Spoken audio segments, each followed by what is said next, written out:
it has a purpose. It has the purpose of helping us to understand our bodies and to be able to see what we're doing so that when we go out to a stage, we have greater confidence. We're like, okay, I've seen this shape, I know I can do it.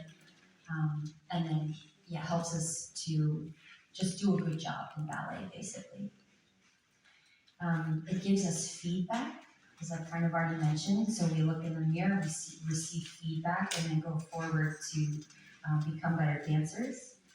It helps us with alignment. So sometimes, like if I were going for a balance, if my head was like too far to the side, then I'm making a really extreme example. If my head was over here and I'm trying to balance on one leg, like that would be really hard.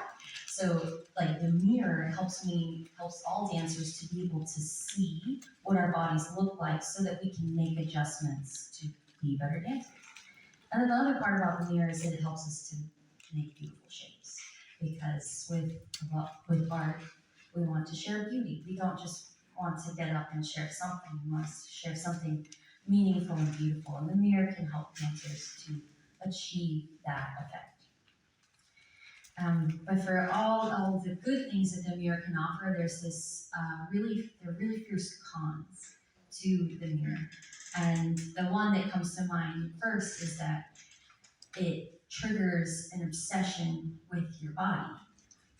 And because we're usually wearing just like skin-tight clothing, like women wear leotards and flesh-colored or pink tights, and then the men wear like form-fitting tights and a like form-fitting t-shirt. But because we're like constantly looking at our bodies in the mirror, it can trigger like an obsession with all of the things that we think are wrong.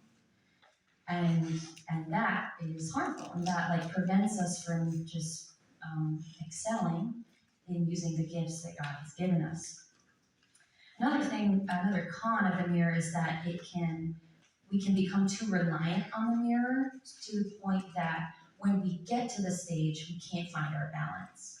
And so like if you look in the mirror, you figure out your alignment, but then all of a sudden you go to the stage, you don't have that mirror to provide you feedback, you have a hard time finding your grounding on the stage. And especially when you're like looking out at something really dark and vast, it's really hard to like find a focus in the audience. And it's especially hard if you don't like have that internal focus. And that was one of my main challenges as a ballet dancer. And in reflecting on this time that I've had away from performing so regularly, I realized that one of the things I had a hard time with was moving from the studio to the stage. And I really struggled to find that inner sense of balance that I found when I could look in the mirror. Because I was really good at looking in the mirror and figuring stuff out and feeling confident in my moves, in my strength. But then when I got to the stage, I realized that I had placed so much strength in my image instead of strength in like my body and my truth and just everything that I was capable of. So it was always a good trial for me to work without the mirror. And so like I would always dread the day when our coaches would come into the room and they would be like, all right, we're facing away from the mirror today. And I was like, no, I don't want to face that trial because it would force me to really know the choreography. Like I couldn't look at anyone else in the mirror because I was dancing. So I had to really know what I was doing. And then I really had to trust what I was doing in my own strengths. And recently, I came across this passage in the book of James that relates to this concept of like losing that strength when I can't see it. And I was stunned because, again, the mirror to me is a complex piece of matter because to me, there's an association with vanity and like just always looking at yourself in the mirror. But in the book of James, James writes that we must be doers of the word and not hearers only, deluding yourselves. For if anyone is a hearer of the word and not a doer, he is like a man who looks at his own face in a mirror. He sees himself, then goes off and promptly forgets what he looked like. But the one who peers into the perfect law of freedom and perseveres, and is not a hearer who forgets, but a doer who acts, such a one shall be blessed in what he does. So when I read this recently, it was in the Magnificat. I can't remember if it was a morning reading or if it was a daily mass reading, but I thought, wow, that's me. That is me, and that was me, especially in the dance context. I forgot who I was and what I looked like, and then when I went out to the stage, I couldn't execute what I really could do, mainly because I forgot my integrity. But of course, St. James is speaking on a deeper level. He's saying that we shouldn't have a superficial spirituality that doesn't stick. So we shouldn't be like the man who looks in the mirror and who hears the word only and then goes away and just hears it and doesn't do anything about it. We need to be the kind of man who hears the word and then does something with the word, does something good. And ultimately, we need to be someone who peers into the perfect law of freedom and perseveres. And in doing so, we are blessed. And that perfect law of freedom is modeled in Jesus Christ, like the ultimate model for humanity who died on the cross and all these things, and is the reason for our salvation. So we want to peer into that perfect law of freedom, so not like a superficial mirror. We want to peer into Jesus Christ to find the keys to our own well-being and our salvation ultimately.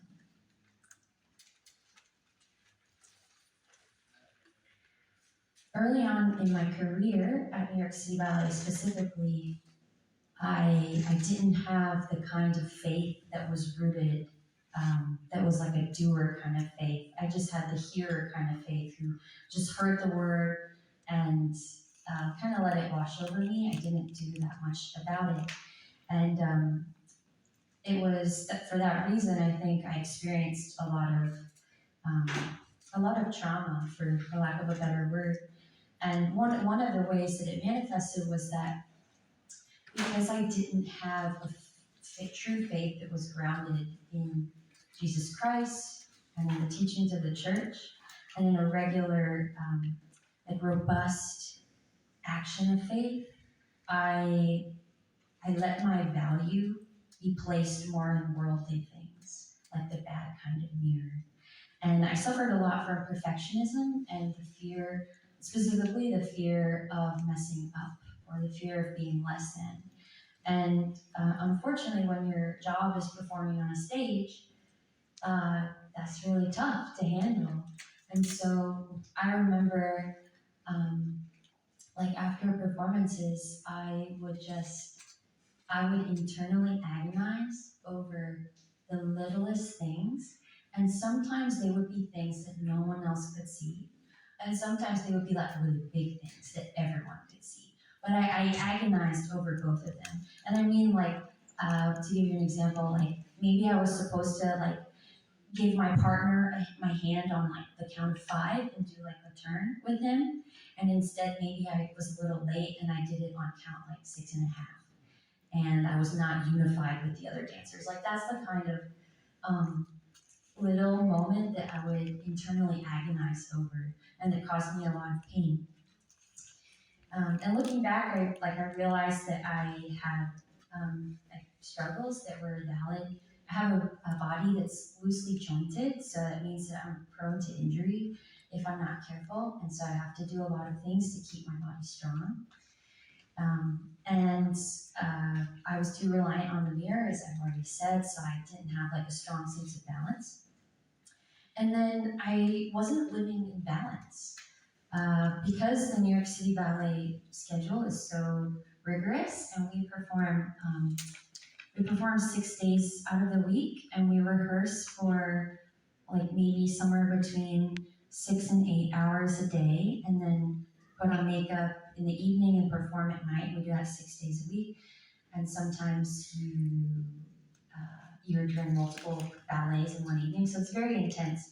So I didn't have a lot of time to do anything else except dance and then try to sleep. But I wasn't living in balance because I wasn't sleeping enough, I wasn't eating enough to compensate for all of the stress that my body was going through. And I certainly wasn't praying enough, and that is like a hard reality, like I definitely wasn't praying enough. And so I got injured often, I missed opportunities, and when I got injured, I was so sad because again, my value was in my output, was in what the work I was doing on stage. It wasn't rooted in something deeper than that. All of this amounted to like a turning point for me, which was in 2016 in December. We were doing the Nutcracker, which again, fan favorite, classic, growing up. We were doing the Nutcracker, and I had the role of the Sugar Plum Fairy, and we were doing it at Lincoln Center. I had a great partner, like one of my best friends was my partner, and during the climax of the Pas de Deux, so when we were dancing together, just the two of us, I lift my arms up and then I give my arm, my one hand to my partner. And in that moment when I had my partner's one hand, I wobbled, like my foot, I was on point, I should say that, I was on one leg on point. I had my partner's one hand and my foot under me wobbled. And I was like, oh gosh, I still have his hand. And then we did what's called a promenade, where you rotate and you go to a new position. And I was too unstable, so much that I came off point, got back on, and then we did another promenade, another rotation, and then at that point I just collapsed. And that was a really breaking point for me, like a really big breaking point. But looking back, it all made sense because my priorities were not in the right place. I was not living a balanced life. So not only was I physically weak, physically doubtful and afraid, but I was also spiritually weak and unable to handle the pressures of the job. And so that fall really opened my eyes to how much I needed God's grace and love to be poured into my body, and how much I needed a greater balance and a greater unity of my body and soul. And fortunately, I came across the Theology of the Body shortly after that. So this was about maybe like a year or two after I had this fall. And previously, like between the fall and coming across TOB, I was dancing in fear. Like I had stage fright. I would say I had stage fright. And so it was very hard for me to do my job every day. Unfortunately, I came across the Theology of the Body. And for those of you who might not know, the Theology of the Body is basically the study of God in our bodies, which, like, as a dancer, I was like, this is awesome. Like, the study of God in my body, the instrument that I've been using for my whole life. And Theology of the Body is also, it's a compilation of talks that St. John Paul II gave when he was Pope. And in it, it essentially, all of the talks, which, like in a book, it's like this big. But in it, St. John Paul II essentially communicates the great dignity of the human body and its capacity to make visible divine realities. And his main thesis is this: the body, in fact, and only the body, is capable of making visible what is invisible, the spiritual and the divine. And I'd like to add too that TOB scholar Christopher West has also written that the body is the most powerful sign of the divine mystery in all creation. So that again is extremely powerful, and especially for a dancer, the fact that the body is capable of making visible these divine realities, and it alone, it was very eye-opening for me, and I wanted to learn more. Another key tenet of the theology of the body that really spoke to me, and I think it can speak to everyone truly, is that we're not just a body, and we're not just a soul. We're also not a body and a soul, or vice versa. We are a body and soul united. And I've heard people also describe it as a body-soul composite. So you really we can't have one without the other. And that's because God gave this to us from the original man, from creation. And he gave this to Adam and Eve when he breathed life into them, making them in his image and likeness, giving them the command to be fertile and multiply, to fill the earth and subdue it. So God gave man a dignity that set him apart from the rest of creation. I'd like to add too that the Catechism puts this really beautifully. Man occupies a unique place in creation. He is in the image of God. In his own nature, he unites the spiritual and the material worlds. So we have in each of us this union of the spiritual and the material worlds. And I guess it's just something not to be afraid of, but something to take hold of and really use for good and for our own salvation. And what I love about dance is how this craft necessitates the union of body and soul. And to give you an example, I remember learning a solo when I was training at, I think it was actually at the Pacific Northwest Ballet in Washington State. And I was learning this solo. It's from the ballet Midsummer Night's Dream. And maybe some of you are familiar with the play, Midsummer Night's Dream. But anyway, in the ballet, which is choreographed by George Balanchine, who founded New York City Ballet. In the ballet, Hermia has a solo, and in the solo, she's desperately seeking her lover, Lysander. And in order to convey that she's desperately seeking her lover, Lysander, we were taught to run with quick steps. We were also taught to reach our arms with great desperation and a franticness. We were taught to change directions quickly so that to show that she's searching. And we would do that by changing our head really quickly and again having this quick reaction of our arms when we reach them out in front of us. And so in experiences like this, we're not only learning how to execute choreography and how to be a good dancer, but we're also learning how to communicate someone's heart, in this instance, Hermia's heart. And in order to do that, we had to look inward and think oh, how would I convey Hermia who's seeking her lover? And so the movement and then the intention and the heart of it would go together. And then once you did the choreography, you can't break the two apart. They have to be united. In the same way, that's each one of our bodies. We can't break them apart. And so dance really shows that. And when you see excellent dancing, you see both the body alive, and then you see the spirit on fire. So connected to his or her body and the movement, so connected to the intention. Just so alive. And one of the other things that I enjoy that has this fullness and this great life is that in big ballets, I always thought that this is the fullness of God, and God being this eternal exchange of love and the communion of persons, and the Father and the Son and the Holy Spirit.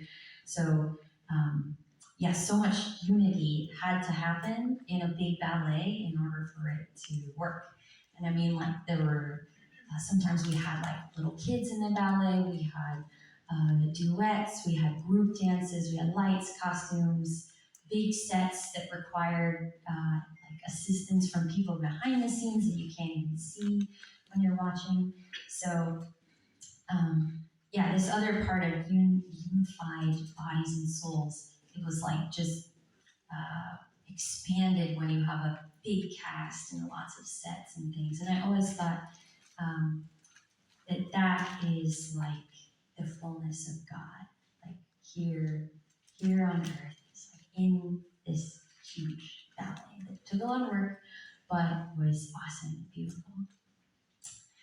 And in a similar but more powerful way, this is what the sacraments do for us.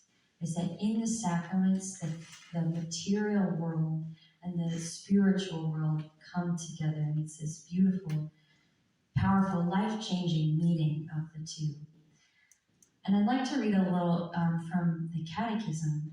And the Catechism says, the visible rites by which the sacraments are celebrated signify and make present the graces proper to each sacrament.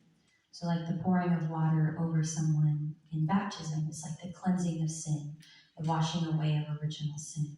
The anointing of the sick with oil, that oil, like through that material, the grace of God is poured out on someone who is in need.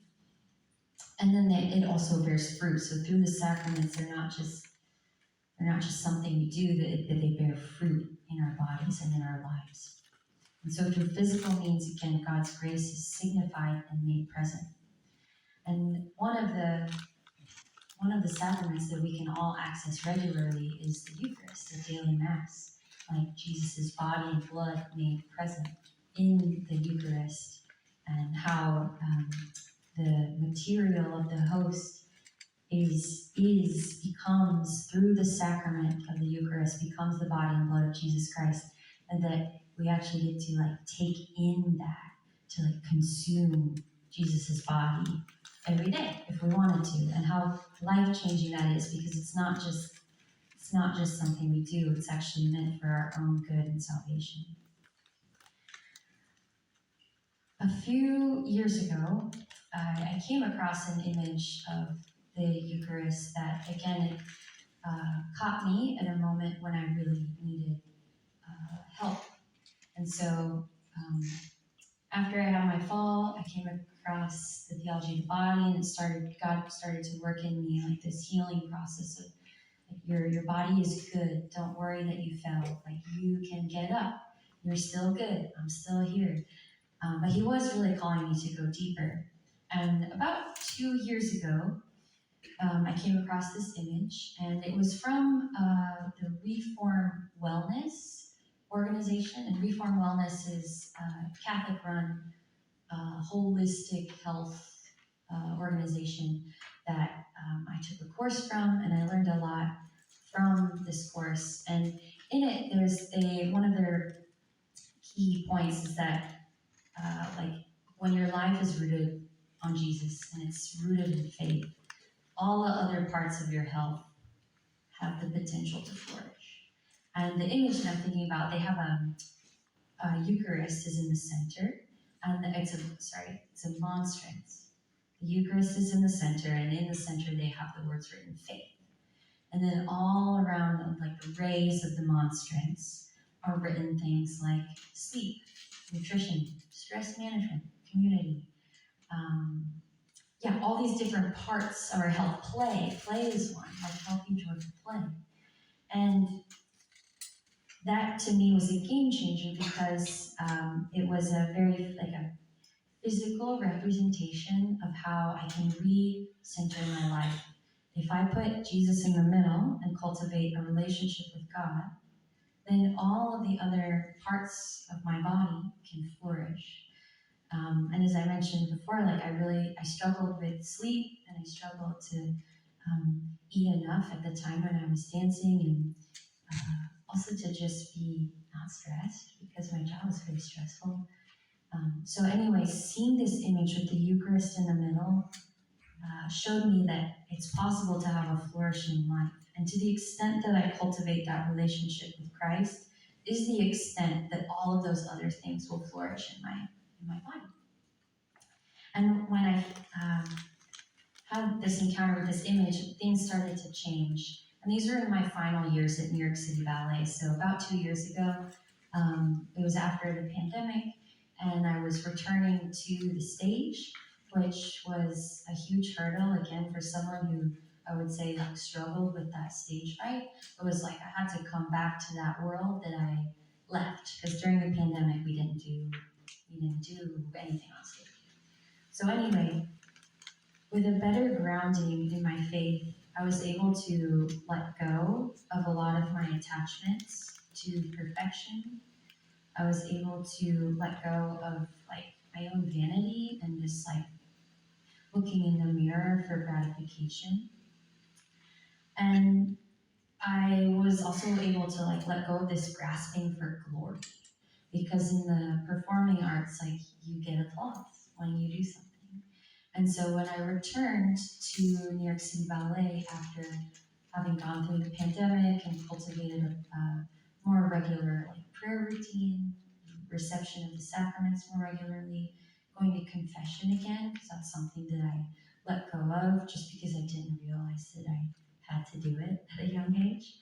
But after I started cultivating these things, cultivating the faith, then the other avenues of my life started to flourish, and I was able to let go of a lot of those attachments that prevented me from really excelling and being who God wanted me to be. So now I don't dance with New York City Ballet anymore. I retired last October, and it's been a real, the last chapter at New York City Ballet was great. I had some really wonderful performances. I had a lot of closure, and I was able to dance with a lot of freedom, because again, I had kind of like let go of my concern about what other people thought of me, and then also what I thought of myself. Because looking back, it wasn't as much what I perceived other people were thinking about me, but it was actually what I was thinking about myself that was harmful. But anyway, so I've had a lot of freedom in the past year, basically, since leaving my position there, and then I've also been able to look back with more gratitude. And some of the last things I'd like to say in regards to the mirror especially, is that I met someone this summer at a Catholic theater camp, and she was a dancer, and she's a choreographer. We were actually working together to choreograph the ballet for this theater camp, the dances for this musical. And she shared with me this awesome story about how when she was a professional dancer, she went from dancing in front of mirrors to a new company to where she danced in front of a cross, like the crucifix. And when I heard her say that, I was just like, that's it. That is the key. That is the key to like this profession, and to, I would say, like all professions, or just living, is like keeping in mind the crucifix as the model for how we are to live, and Jesus and everything that we can read about in the scriptures. And I'm really, really grateful for this conversation, because it has powerfully shaped my understanding of St. Clare's words. She says, place your mind before the mirror of eternity. And so in some of her writings, and to give a little context too, she wrote these words to St. Agnes, who was her biological sister, but also her spiritual sister in the Order of the Poor Clares. But anyway, so this mirror of eternity is Jesus Christ. And like this is the image that we want to dwell on in our everyday lives, and to know more about, and to understand in our bodies and souls. And by modeling Jesus in our own lives, can we not only offer ourselves the option for flourishing and health and unity of body and soul, which God desires for us so deeply, but we can also enable our own salvation, and hopefully maybe the salvation of others too, by being a powerful reflection of Jesus in the world. And so I'd like to read just